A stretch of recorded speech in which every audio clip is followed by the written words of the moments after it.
Madison baseball.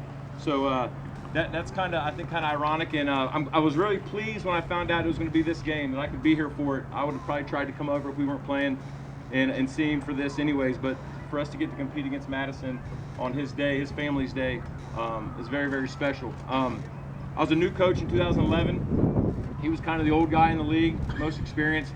I'm now in that position. I don't know if I do him justice with the way I communicate or talk to the other young coaches coming in, or the new coaches, but it wasn't just here in the third base box that he would talk to me, make me feel comfortable, ask me how I was doing. He would text me after games, win, loss, didn't matter. Hey, how you doing? It wasn't always about baseball.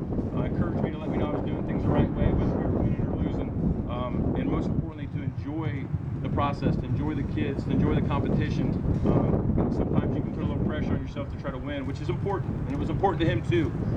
But it was just as important that I had a good time doing it, and that he reminded me of the fun I had and the influence you had on the young men that you coach. So I'm happy to be here. I'm glad my team's here to see this.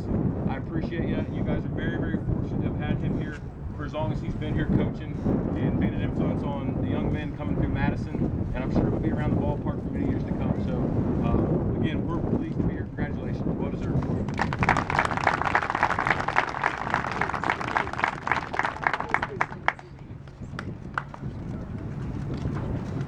Now it's time to hear from the Miami Valley, the Madison Local Schools Hall of Fame, Coach Bob Evick.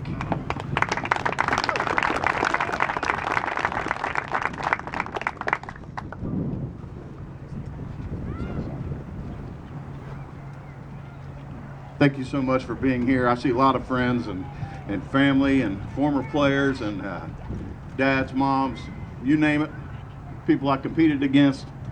But a lot of thank yous to go out to, especially to my ADs and principals. Doug Ponder took a chance on me back in, I don't know, a long time ago, and let me be a head baseball coach. My many assistant coaches, trainers, parents, community members, and my coaching fraternity. A lot of friends in my coaching fraternity. I'd also like to throw out a big thanks to the players, because without you guys, I mean, I was blessed with many, many great players, a lot of good kids, some guys that weren't very good players, but they were good kids, some guys that were not very good players and were tough to coach. But you know what? We were all Mohawks, and we all stuck together, and we all fought for the same thing. And you know, that was big for us. Speaking of players, I still remember my first win. I had the ball at home the night before on a Friday night. We'd played a couple games that week. I was the new head coach, and I was shedding some tears up in the room, and my wife was consoling me, and I said, I just want to win. I just want to win a game. You know, I didn't know if it was ever going to happen. We'd lost like 3 in a row. We're over at Tri-County North, that little short fence out there. Wind blowing out to center field. I got a giant left-hander coming up to the bat. We're down 1. He's got a 35-inch wood bat. This was a man. And he whacked a home run to the left center field, and I got that. I still have that game ball sitting at home. My first varsity win. That was Aaron Perkins. What a great win that was. And I felt a lot better after that. I've been blessed with a lot of great pitching, and great fielders also, but especially lefties. Coaches hated to come here because they knew I was going to have at least one lefty that was going to shut them down. Year after year after year after year, I had a whole series of great lefties. One of them lived with me, and he won a bunch of games for me, but I was blessed with a bunch of other ones also. The Evick family field. You know, I was doing fine until I came around the corner and saw that sign up there. It means a lot. It really does. And you're saying, why not just Bob Evick Field? Why the family field? Well, let me tell you.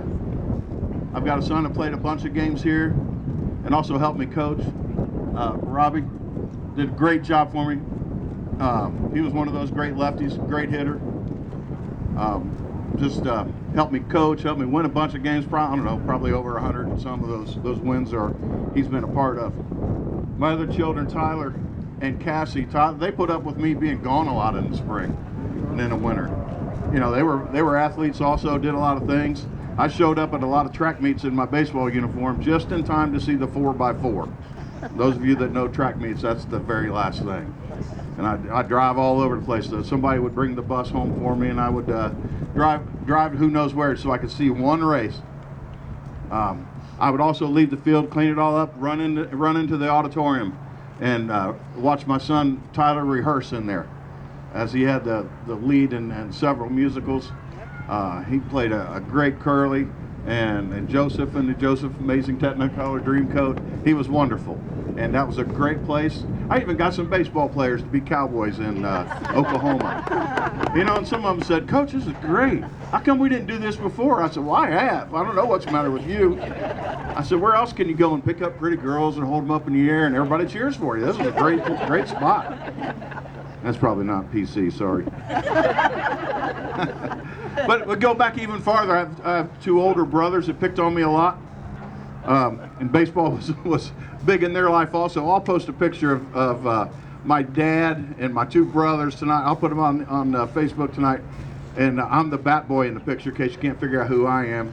But we're sitting there in our jeans and our T-shirts that my mom colored. Everybody brought in a T-shirt, and she would color them up out on the back patio in the big metal tub, so that we all had jerseys that matched. And that was at Monroe, and they gave us a hat. And the hat was a big thing back then, man. You would fold the hat multiple times. But there we are sitting in this picture. It looked like the Bad News Bears. But I still remember that. We would, out in the backyard, play nickel dime quarter. Anybody used to play that back in the day when you didn't have enough guys? You throw the ball up and hit it. If it rolls, it's only worth a nickel if you field it clean. If it bounces a couple times, you get a dime. If you catch a one hopper, it's a quarter. If you catch a fly ball, it's $1. The first guy to $10 got to have the bat. So it's a good way to play baseball for about three or four of you if you don't have anything to do.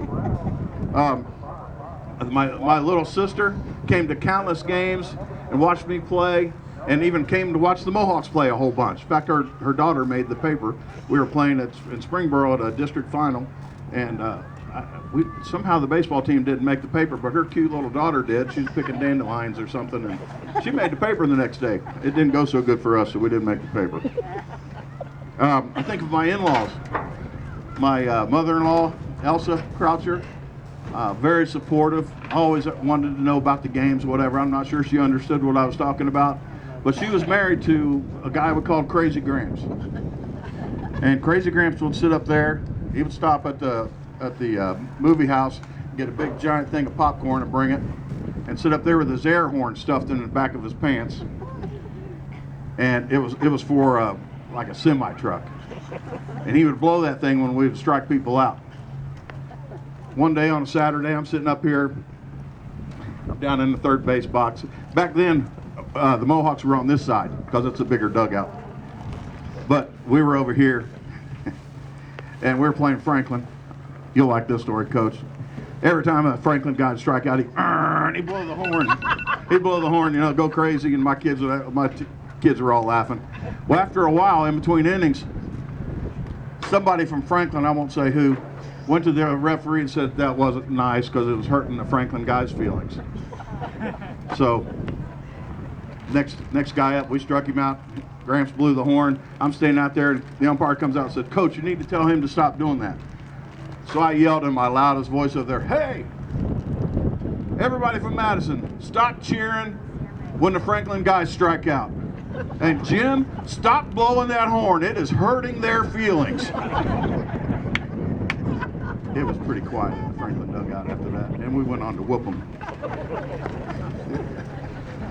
But I think about my mom sitting up there. She turns 90 in a few days. Thank you, Mom. She did a lot of repair work on uniforms. We didn't get a bunch of stuff like you guys do now. My first several years, I played in blue jeans and tennis shoes, and I got one wood bat a year. And if you broke it, you drilled a hole in it, put a screw in it, and taped it up, and kept using it. That was all you had. But Mom really, she always made sure I had a good meal on game days, and hot breakfast every day. She made me eat a hot breakfast. Can you believe that? We would beg for cereal. She'd always make us have a good, nutritious breakfast. But Mom, thank you very much. I love you. And also, my dad. My dad spent a lot of time teaching me the game of baseball and the game of life. My dad was a history teacher, and in the summers he ran a paint crew for Middletown City Schools. They would paint in the buildings, unair-conditioned buildings back in the day. He'd come home hot and tired. And he'd pull in the driveway, and every day I'd be sitting on the front porch with my glove